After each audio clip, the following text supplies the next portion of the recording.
Shot! He scores! And the ball is win! Helena is no longer undefeated! I'm not superstitious, but I'm a little stitious. Barons win! Barons win! Cody Jansen stopped 92 out of 95 shots, including a penalty shot in overtime. Somehow he still only wound up the third star of the game. You like that? Jansen has a heart. You're smoking crack! Wednesday, my dudes. Let's go. NHL. 3 games on the schedule tonight. Yesterday was fun, wasn't it? Well, maybe not if you're an Oilers fan. Flames win again. They're buzzing. The Canucks. What is going on in Vancouver? Another multi-goal lead gets blown. Big issues there. Big issues there. If you're the Flyers, I mean, are you on top of the world right now? Like, when's the last time Flyers fans have felt this good? I mean, it's got to be years and years. You're probably going all the way back to their Stanley Cup final year. Was the last time they actually felt this good. We'll get to a lot of that action, of course. World Hockey Report presented by EveryGame. Tired of shopping around for the best odds on sketchy sports books? Well, stop wasting time and click on the link in our bio today to sign up for EveryGame. They've got the best bonuses, odds, and just for being a World Hockey Report listener, you're going to get an awesome surprise when you make a deposit using the link in our bio and punching the promo code WHRN. That's simple. WHR, punch that one in, get a promo code or get a promotion. I don't even know what you want to call it. Every game, it's the absolute best sports book. You don't have to worry about any of that BS that you got to deal with other sports books as well. Okay, 8 games in the NHL last night. We'll break them down. Oh, what a pass by Patterson for Zoom into that hand shot. Artem Zoom! Controlled by Chernak, turns it over, wheel around wrister, score! Walking in, Paterka scores. Turning, here's a shot, Wallstrom scores! Here comes Cheetah Cobb, right wing scores! Jack Rockets win in overtime. Pullman the rubber at the top. Backward score!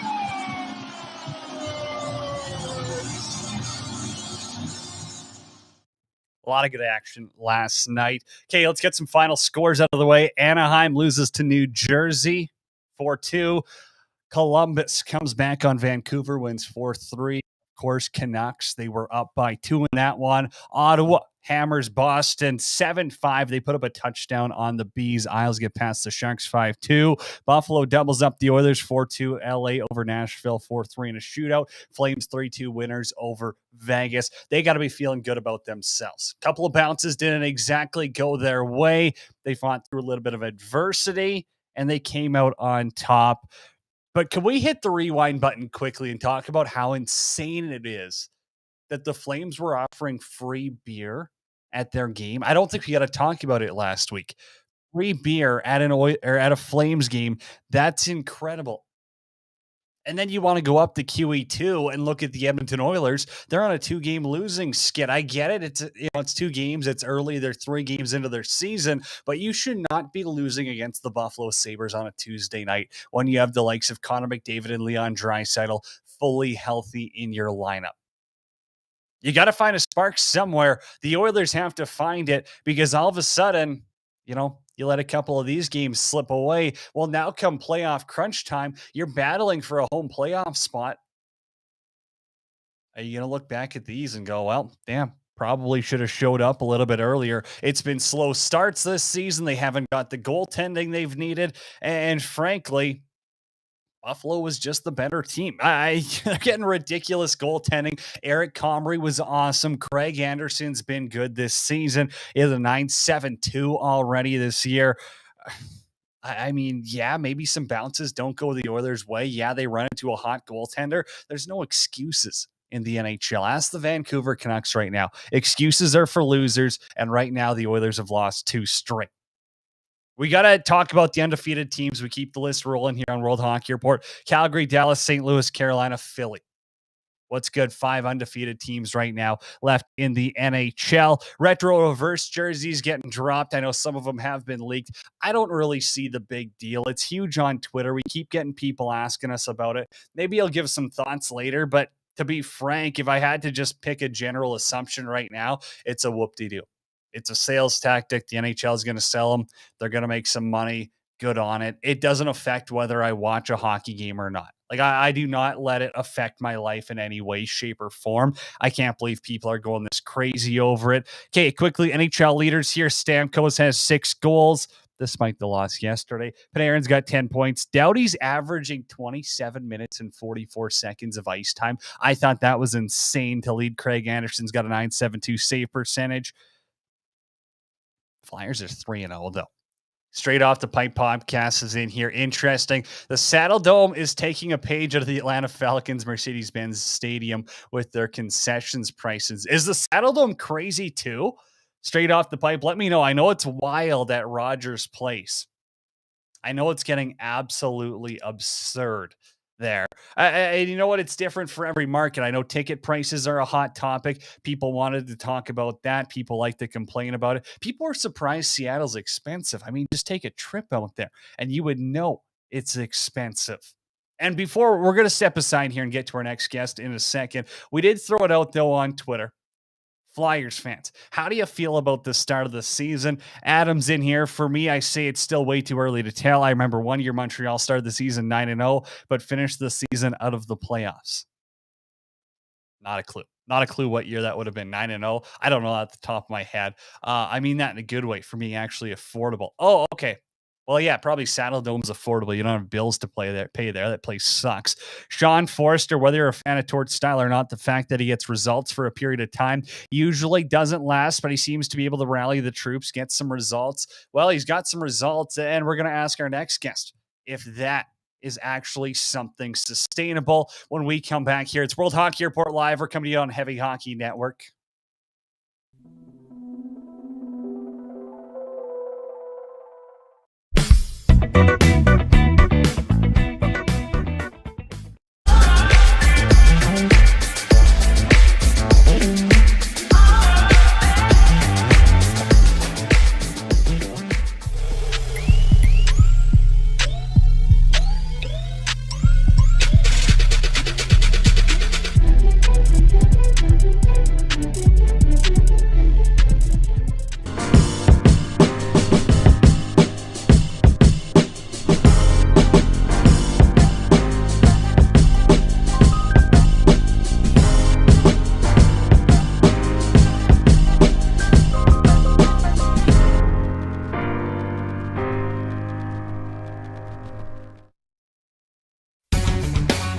Travel the world and watch sports with Sports Travel Tours. How about the English Premier League? Get up close at one of the F1's Grand Prix from Monaco to Singapore and beyond. To the NFL packages, the games in London and to any across the U.S. Watch the Oilers and Flames with road trip packages to Vegas and beyond. Or if you're a hockey nut like us, the Spangler Cup is a must-see event. Watch Canada this December in Davos at our favorite championship of the year. For details and more, visit sportstraveltours.com today.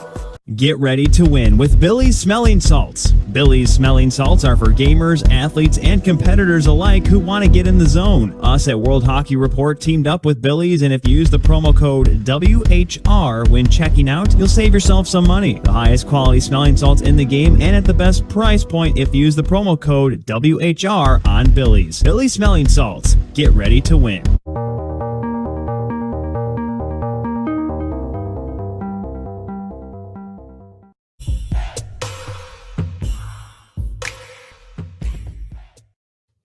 What we do here is go back.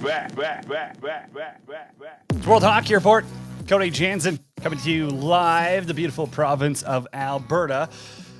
Join now. We talked Flyers. We got to get the inside scoop. They got Florida tonight. Bill Meltzer, my guest, contribute Flyers.com. Can they keep it rolling here? What do you think? Well, anytime that you're playing, Florida, although they're racked with injuries themselves, they're still a top team. They're playing in their home opener. There's a lot of reason to be up for the game. I think the biggest thing for the Flyers is kind of to weather the storm. That's what they had to do last night in Tampa Bay. Tampa Bay really came at them the first 10 minutes of the game. Flyers kind of weathered that storm. The rest of the first period was pretty even.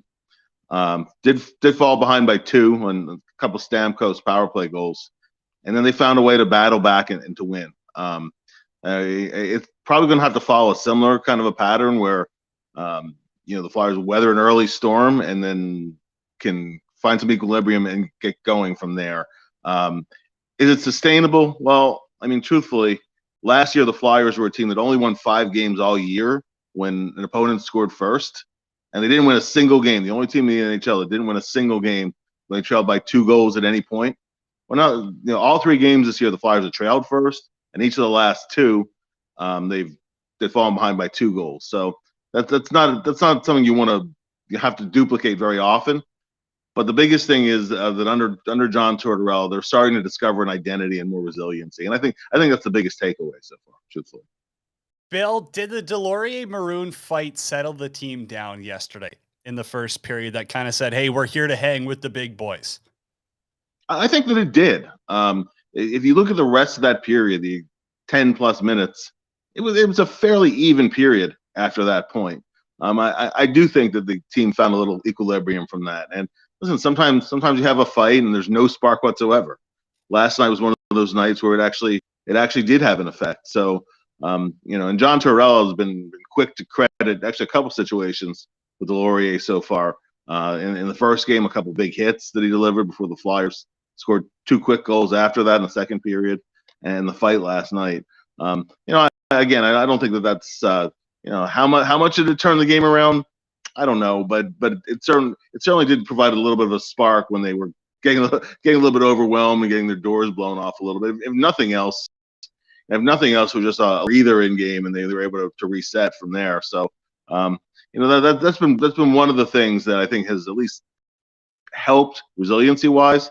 But the caveat here is that any 3-game sample over the course of a season, I think there's a tendency sometimes to read too much into early games. These were 3 games in the middle of January. Maybe just when you look at the bigger picture, how much effect does it have in the long term? I don't know, but it's a good starting point.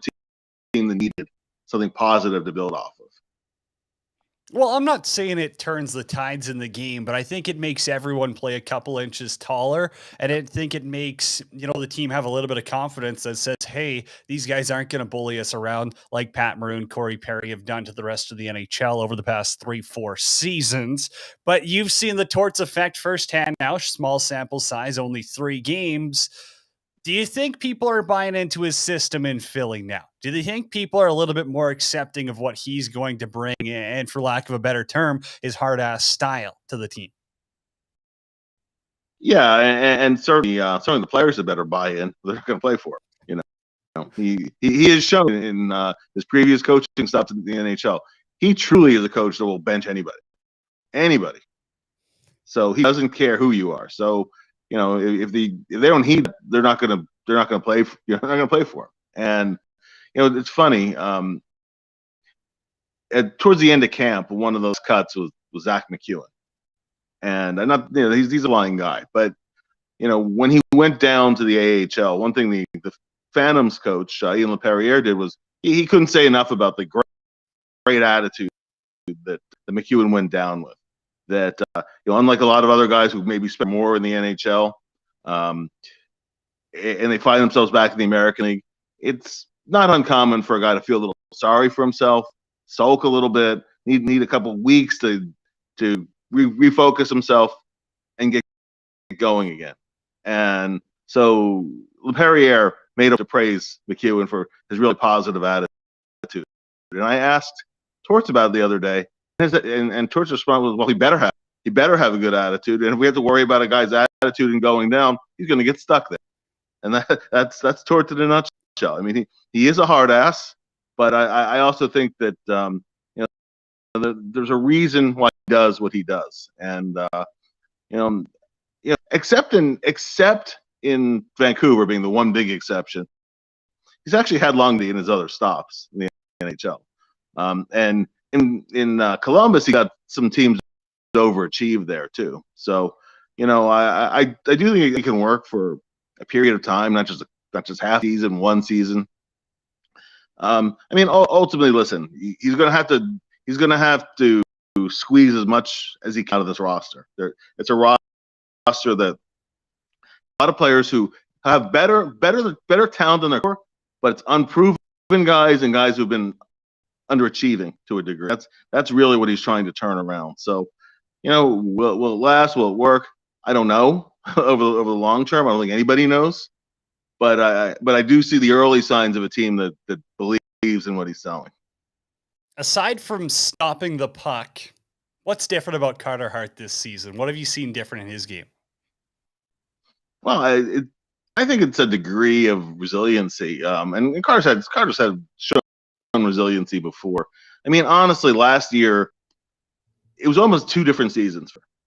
At the NHL All-Star break, he had a .915 save percentage with a really porous defense in front of him.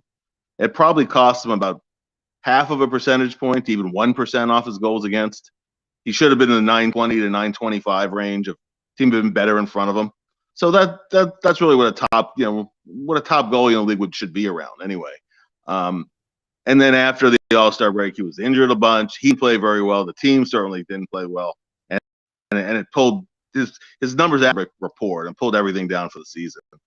But I think that other than that COVID season where he was just not very good, that flat out not very good. I think he's fine. I think he's the least of the team's problems. But I do think that as a goalie matures, sometimes he can put a bad goal behind him a little better than when he's younger. He'd had nothing but success in junior hockey. He came up to the NHL within less than a quarter of a season in the American League. Nothing but up, right? And then in his third season, he had his first real adversity, and that can be tough. That can be tough when you're not used to it and you're used to things going your way. So I think I just think having through some of that and coming on the other side of it is really the number one difference I see with him. Bill, I think you did an article on Hockey Buzz about Sandheim's new deal, but just for our listeners here, what's your thoughts on it and how you see it shaking out? I think Travis last year won the Barry Ashby Trophy as the Flyers' best defenseman. He had his most consistent year by far in the NHL. I don't think Sandheim is. When he came up from the American League and after his junior career, I think he was expected to be a big offensive defenseman. And that hasn't really been his role so much in the NHL. He hasn't played a ton of power play, for example. He's hasn't had a 40-point year, and he may never have a 40-point year. But the combination, he has good size, he has excellent mobility, and he's really learned to play the position. He'll give you 20 minutes a night every night. There's a much higher degree of consistency than there used to be. And listen, 20-minute a night defensemen who can skate like he can, they're not that easy to find.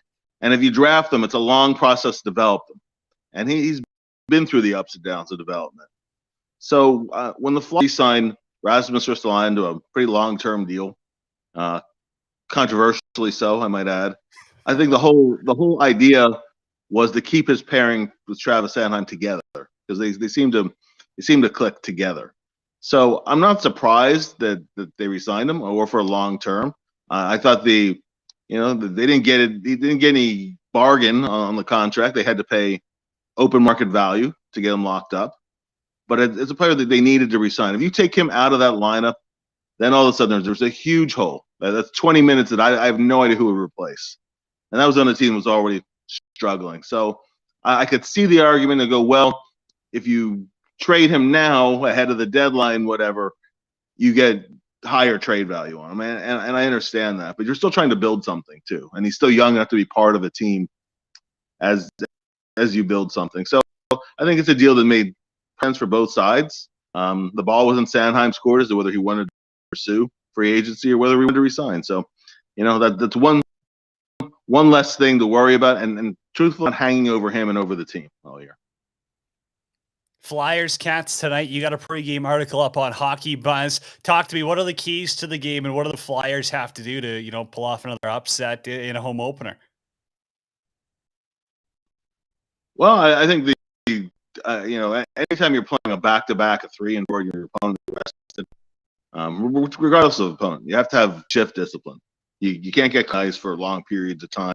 If you look at the game-winning goal last night and went the Flyers' way, what happened was Tampa's 5-man unit got caught out on the ice for over a minute, and they were gassed. So that resulted in a turnover. That resulted in a back-breaking goal. It can happen to anyone, but especially when you're potentially fatigued against a rested team and a rested team that is playing its home opener, is missing some players, but still has a pretty good attack. I think that's crucial. Flyers got dented for a couple of goals last night. They had been 7 out of 8 to start the season. I think it's important they get back on the horse with that tonight.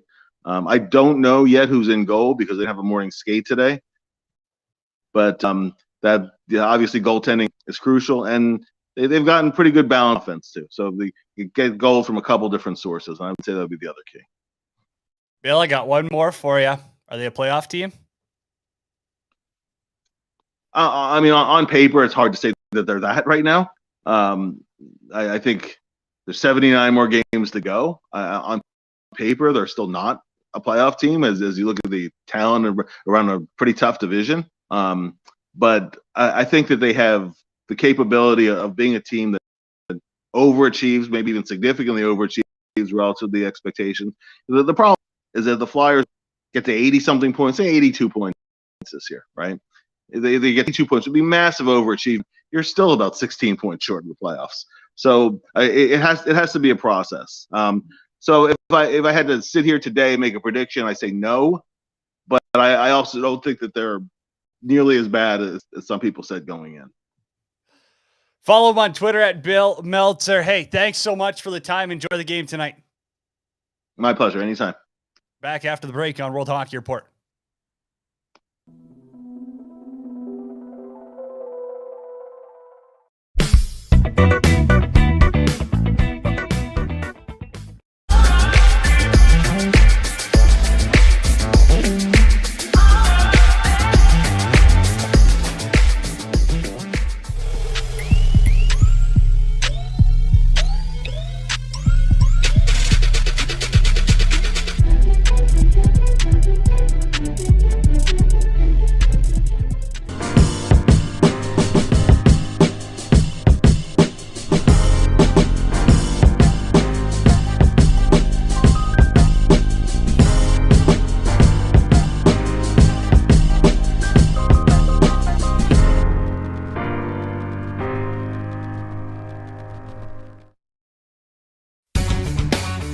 the world and watch sports with Sports Travel Tours. How about the English Premier League? Get up close at one of the F1's Grand Prix from Monaco to Singapore and beyond. To the NFL packages, the games in London and to any across the U.S. Watch the Oilers and Flames with road trip packages to Vegas and beyond. Or if you're a hockey nut like us, the Spangler Cup is a must-see event. Watch Canada this December in Davos at our favorite championship of the year. For details and more, visit sportstraveltours.com today.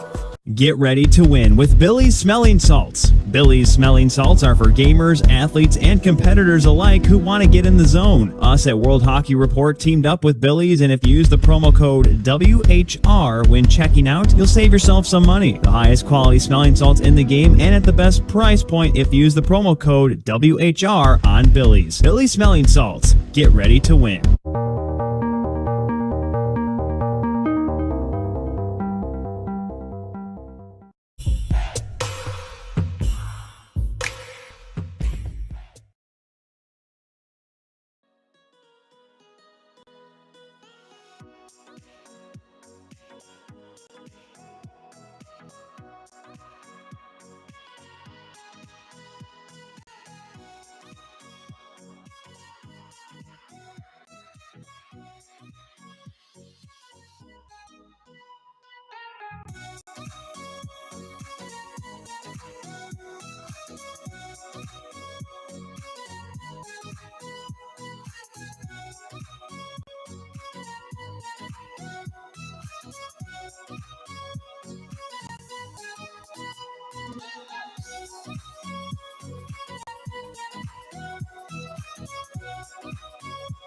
What we do here is go back.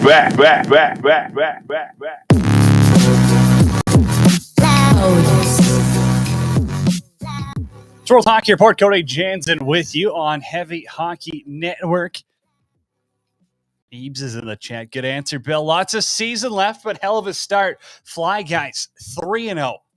You love to see it. You love to see it. Get your comments and questions in now. Patrick Johnston coming up in a little bit here, sports reporter at the Vancouver Sun and the Province. We got to talk about these Canucks. I mean, what is going on? Another multi-goal lead gets blown by them. Unacceptable. Probably an easy way to put it. I don't know. There might be some bigger issues, though, and we'll pick Patrick's brain as long as we can touch base with him. Let producer Eric let me know when he is on the line. But let's look back at the games from last night. Okay, I wanted to talk a little bit more about the Oilers and Sabres because this is a game. All the Oilers fans on Twitter, all I see, Leafs lose. Leafs lose against the Coyotes. It's a trap game. Leafs suck. Coyotes, don't deserve to be there. Well, this is a classic place of just a weekday sleeper, isn't it? I mean, the Sabres aren't that good of a team. Tage Thompson, great player, not a superstar.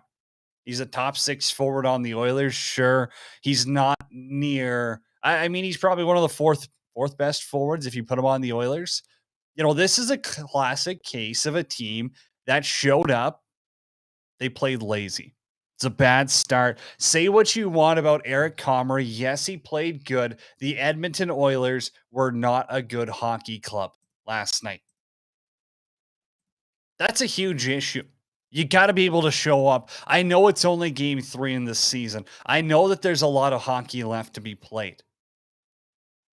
But what the Edmonton Oilers showed last night was just unacceptable for a team that should be heavily favored on home ice, and they just couldn't seem to get up for a game against the Buffalo Sabres. That's my breakdown. And again, I know Heavy Hockey Network. I know the guys are going to have a lot to say. They got a lot of great shows and content you can listen to for Oilers talk. But the last thing I got to touch on, the Dylan Holloway hit. Dirty? Clean? What's your thoughts on that one? Let us know in the chat anytime. Get your comments, questions in right now. Dylan Holloway gets blown up, open ice. Tim Peel thinks it's clean. And that's our resident referee here. So you know whose side we're going to be taking. Adam's on the side it was clean. I think it was clean as well. I think this is a case of get your head up, kid. Yes, he caught a suey pass. That's a bad buddy throwing him a pizza. But you also have to be aware of your surroundings. This isn't the AHL anymore. This isn't Wisconsin anymore. This isn't the AHL anymore. Huge hits are going to happen. Michael says clean hit, but wow, that was huge. I would agree with that, Michael. It's a huge hit, but I also have an issue with the people who want to go around saying it was a dirty hit because I frankly don't believe that. You want to slow it down frame by frame. You want to take the angle that makes it look like initial point of contact was his head versus his chest. Fine. Be a hero. Try save the day doing that. It's hockey. You're not getting rid of it. Not going to happen. I don't know. I don't think that there is as big of an issue as people seem to be making about it. But our next guest, well, as long as we can touch base with him, is Patrick Johnston to talk some Vancouver Canucks. And on Twitter at World Hockey RPT, we asked, what is going on in Vancouver? Homie says, Bruce is not the problem. The players are the problem. Too fragile, too soft, no heart, too many passengers on the bus, all way too slow. And I'm looking at guys like Besser, Pearson, Joshua. Fair breakdown. They've got a lot of issues. Their leadership certainly hasn't performed, certainly hasn't showed up. But there has to be a little bit more from, like, what point do we start looking at the game plan and being like, hey, Bruce didn't have them ready for it? Like, they clearly were not ready. You go up 2 goals, 4 straight games, and you blow it. At what point do you start to adjust a little bit? Just a little bit. I'm not talking anything crazy. I'm not talking you got to stick 4 defensemen on the ice. But there has to be some coaching adjustment made. And I don't think Bruce Boudreau is doing that. Scott says from fans chanting Bruce, there it is, to should get blown up. And it only took about 6 months. Must be a new record. Well, we all know how Canucks fans are. We don't need to dive or open that big. Canucks fans will be Canucks fans in Vancouver hockey. Well, all they're known for is trying to burn their city down after 2011. Tell me I'm wrong. It's the only thing Vancouver Canucks fans are known for. Carrie says, ha ha ha, you think the fans know why their revered team is collapsing? Fans need a home game or two to really evaluate things. Well, Carrie, I fully disagree with you here. Why do they need a home game? Do you have to judge them in person to have to have an opinion? Because even if they're playing at home, what's that? 20,000 in the building. I know it's very generous for Vancouver. Probably 15,000 actually go to the games. But are they actually able to assess better than if you're watching from your couch? I don't think so. I think if you're a fan, you're allowed to have an opinion no matter what. And not all those fans are going to games home or away. It really doesn't matter. You're probably watching them the same. So everyone's allowed an opinion. And that's why I think Carrie's opinion is way out to lunch here. It's just how it is. You don't need a home game to assess a team. You're not a coach. You're not a scout. You're not a GM. You're not in the dressing room. You're a fan sitting in the stands. So you can have an opinion if you like. West Coast Hockey says, yes, they should fire Boudreau so the Kings can hire him. The Boudreau hate's so hilarious. The guy's an incredible coach. The players play the game. It's on them. Fano King's not a fan of that, though. Doesn't want Boudreau. Says, no, we don't want that man. West Coast, why would we want a guy who's won 8 division titles in 15 seasons of coaching? Kings have 1 division title for their entire history. You can't be a bad coach and have teams win wherever you go. I don't think you want to trade Todd McClellan for Bruce Boudreau. That's my thought on that. Shout out to Philly Pete as well. I mean, the real Pete Tooch on Twitter, been absolutely crushing it with his bets. Up 5 units already this season. Feels like the game started, 5 days ago? And again, by 5 units, I mean, if you put $100 down on a bet, you're up $500 already. That'll buy dinner. That'll buy a couple of sodas. Florida's defense looks terrible. If you want to go, check out the morning skate as well. Ked and the boys. Brownie dropped a new podcast. It's out there. We got a World Hockey Report shout out 6 minutes in, so I figured I'd give them a little bit of love back as well. Morning skate, probably one of my favorite podcasts to listen to. I mean, nothing against Heavy Hockey Network. Nothing. They got great podcasts, but I've been a morning skate guy since the beginning. Ked is freaking hilarious. I love it. I love it. Yeah, Mike, you're right. Pete's on fire. Unbelievable. Guy's going to help everyone retire. Well, hey, I'm not saying you got to put the retirement on it, but I'm telling you, I was up 60 units last year with this guy. He knows what he's doing. He puts the time and effort in. So when I watch or follow along, I think there's a few cappers I follow a little closer than others, but there's also times where I'm just like, hey, I got a gut feeling it's the Oilers. I got a gut feeling it's gonna be Tampa Bay puck line last night, so I sprinkle on that. Doesn't work out. There's a lot of experts as well saying, hey, you definitely shouldn't be listening to him. That's why I go with Philly Pete and become a premium client if you want, because that's where his A+ plays are going. He's going to rank them. He's going to give out his free plays, but look at his client plays, because those as a whole, even more than he has his past couple of seasons. Hebert, Oilers Live, love the morning skate as well. They're just funny guys. They're real dudes. That's what I respect. They're not trying to be some NHL Sportsnet panelists. They're not trying to break down every single play. They're real guys. They're having a real conversation. I like that. Also, World Hockey Report, Tukes hats. Should we do it? We got a lot of response on it. There's a good chance. Maybe a couple of giveaways coming out as well. Big Tortilla, totally gonna rock the Tukes. I see we getting tagged in that. Lazy. Well, I mean, we just stuck a logo on a hat. I call it lazy, call it whatever. We're not designers by any means. Okay, SeatGeek, though, our big guest of the day, who might not be our guest of the day as it stands right now, Patrick Johnston. We'll connect with him down the road. Oh, we got an exciting guest coming up next week as well. It does have to do with the sports capping circuit. We'll drop that. Maybe a former NHLer as well hopping on. But our big guest of the day, always brought to you by SeatGeek. Live only happens once, so don't miss any of the action when you use promo code WHR on SeatGeek. Save $20 off your first purchase with promo code WHR on SeatGeek. That's promo code WHR on SeatGeek. Live only happens once. And speaking of that, I think the guy who would tell you live only happens once, well, he's a Sabres fan. He's with Heavy Hockey Network, and he's pretty damn excited. That's Jeffrey 8, the number one Buffalo Sabres fan in Alberta. Sabres win. Oilers fans, we got to change something here. Something's going on. I don't know what it is. I don't like it. It's a 1-2 start. I want to see more out of this team. Games tonight in the NHL. Philly taking on Florida, Winnipeg, Colorado, St. Louis, Seattle. I got my parlay in. It'll be up on Twitter later. Flyers plus 1.5, Blues money line, Avs money line. Book it. Play of the day.